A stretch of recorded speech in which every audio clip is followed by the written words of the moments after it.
नमस्कार।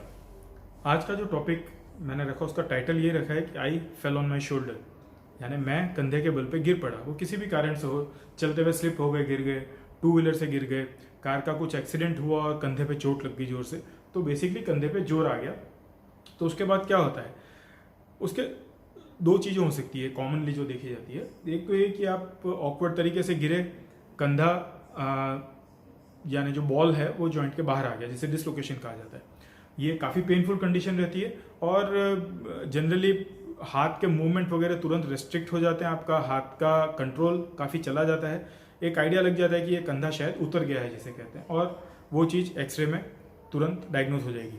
दूसरी चीज़ जो हो सकती है वो है कि कोई फ्रैक्चर हो जाए सपोज, तो वो भी एक एक्सरे कराएंगे तो फ्रैक्चर है या डिसलोकेशन है दोनों चीज़ पता लग जाएगी और तुरंत ही उसका एक डायग्नोसिस हो जाएगा। लेकिन उसके अलावा कुछ चीज़ें हो सकती है जिनका डायग्नोसिस एक्सरे में नहीं पकड़ा जाएगा, और यदि उसको बहुत डिले हो जाए तो आगे की लाइफ में चीज़ दिक्कत दे सकती है। तो उसमें सबसे इम्पॉर्टेंट जो चीज़ है वो है टेंडन टेयर। टेंडन यानी जो अंदर का स्नायु होता है जिसे रोटेटर कफ कहा जाता है कंधे के अंदर, यदि वो टेंडन गिरने के जोर से वो टेंडन भी टूट सकता है, वो चीज़ एक्सरे में बिल्कुल नज़र नहीं आएगी।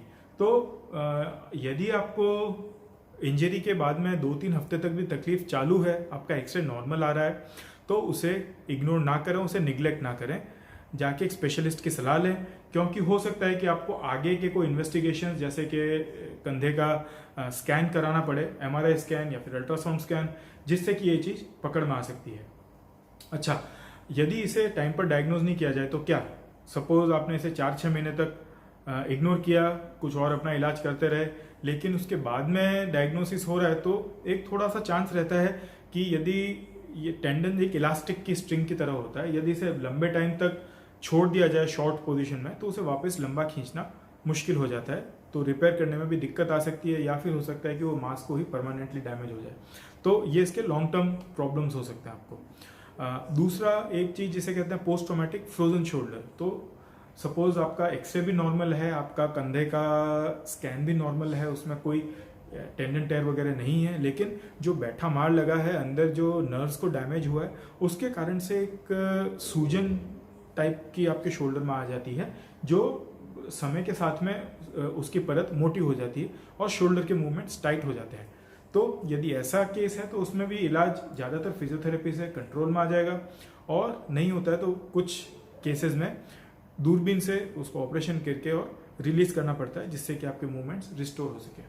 तो ये संक्षेप में मैंने एक कोशिश की समझाने की कि कंधे की चोट यदि आपको लगती है, सिर्फ कंधे के बल पे गिर जाते हैं, तो एक्सरे खाली नॉर्मल हो तो सब ठीक है, ऐसा बिल्कुल नहीं है। तो आप उसे इग्नोर ना करें, और यदि तकलीफ आपकी चालू रहती है 15-20 दिन के बाद में, तो जरूर एक स्पेशलिस्ट का कंसल्टेशन लें। धन्यवाद।